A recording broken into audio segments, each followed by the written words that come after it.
We have this morning as our featured speaker, Kimberly Richey from Marion Medical Mission.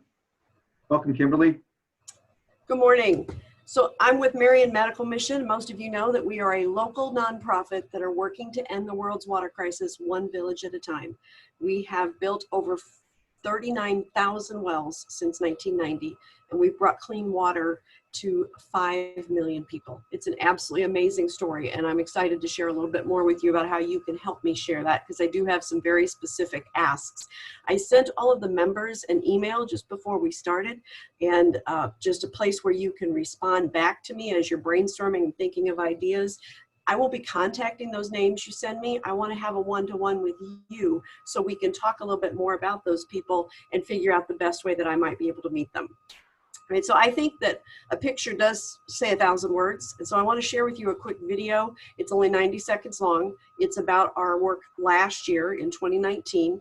This year's going to be very different, but I want you to see what we did last year. And as you're watching this, just notice who is actually building and digging the wells and installing the pumps, okay? So let me go to that real fast.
So I love that video because absolutely it shows a few of the almost 400,000 people that got clean water from our efforts just last year alone. It's an absolutely incredible story, and you saw it's always a story of joy. I love the guy who says we are too much happy, because it is a story of joy, both for the volunteers and the people who are getting the water that they need so desperately. They have 1,800 children who are dying every single day because of waterborne disease.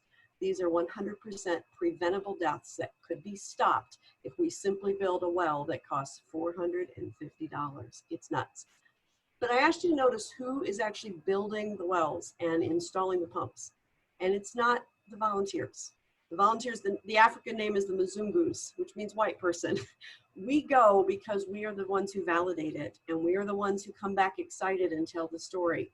But this year, we won't have any Mzungus. For the first time ever, we are not able to take any American volunteers. Now, that doesn't mean we're not still going to build 3,000 wells. We are committed that will happen. And our staff knows how to do it. Like I said, they are really the ones who do it in the first place.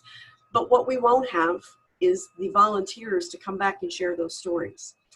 All of our fundraising events so far in 2020 have been canceled, 100% of them. I haven't done a presentation about our organization since March the 8th. Every single one has been canceled. And so I need some people to help us tell the story. And that's where I'm looking to my BNI group. I want to share some stories of some who have been really, really helpful. Here on the left, this is a Delta Kappa Gamma group. They're a bunch of retired teachers, just honestly little old ladies. And they were able to come up with over $2,000 for our organization. This church right here, this is in Witt, Illinois. It's the cutest little country church. When I went to visit with them, there were 6 people there, and that was my meeting. And I said, so tell me about your congregation. How many people do you have? And they said, oh, it's just us. 6.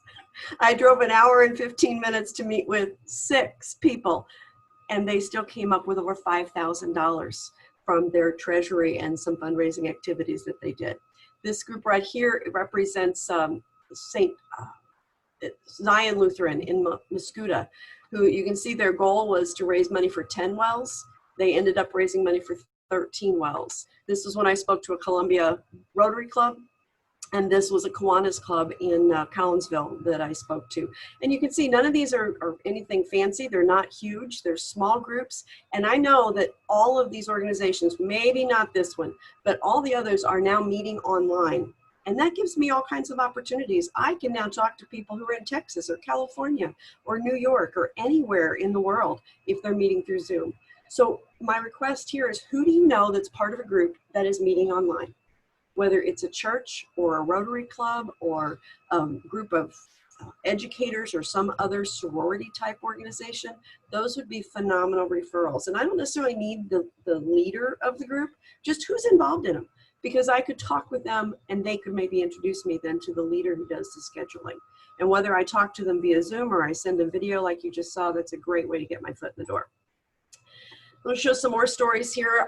These are all junior high students. So this group is up in Kankakee, Illinois, tiny little town, and they got real excited as they were studying, I think they're 6th graders, and they were studying the water crisis.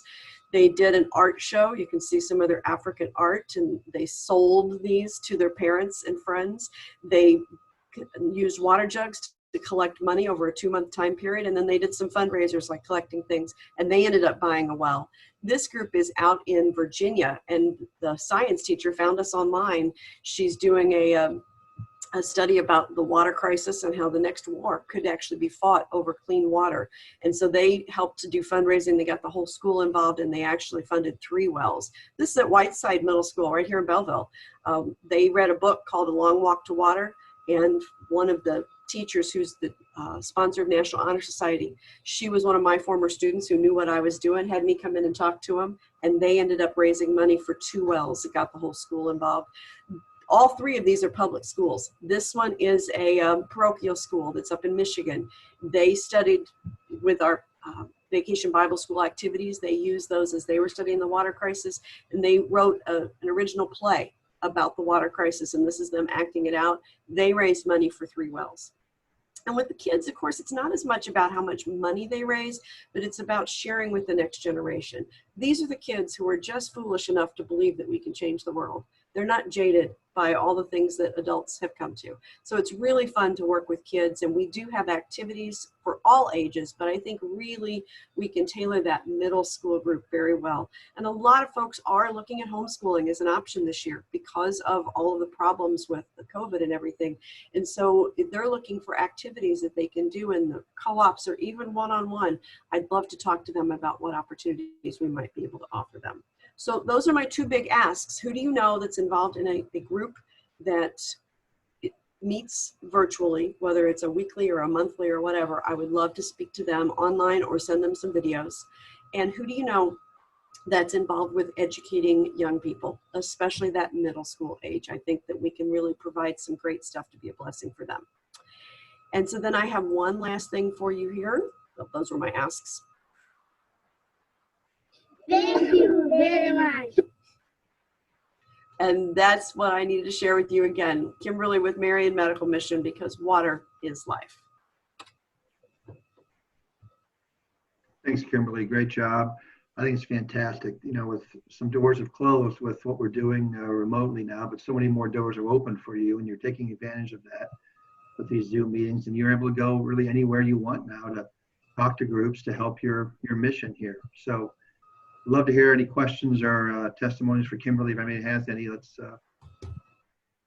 raise your hand or let me know. Yep, it's Eddie. I just wanted to commend Kimberly. I mean, if you saw that video, but I will say that I've worked with a lot of marketing as far as people who run their programs, and Kimberly has been a complete sponge over the last 2 years. She's done Facebook Live at a St. Louis Cardinals baseball game. If you look at her Facebook page for Marion Medical Mission, you are going to see engagement that most companies dream of. And what a lot of people don't know, I know she's the English teacher, I know there's the student on there, but Kimberly is probably one of the best online, whether it's for advertising or for our website page, that I know of in utilizing those skills. So like I said, thank you once again, Kimberly, for basically bringing me into your mission, but more importantly, thank you for being a great professional.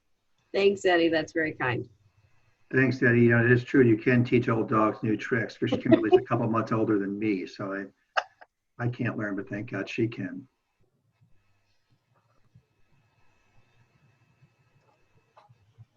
I'll So we have. just throw out real quick because I know several people, churches and groups that I've spoken to, that Kimberly has spoken to also, and they are so appreciative of the information. And once they have their eyes opened to not only the situation, but how simple it is and how easy it is for them to be able to provide support and assistance, that they're very grateful that Kimberly had the opportunity to come out. So yeah, anybody that she can get in front of is a benefit to them, and it's a benefit to her. Thanks, John.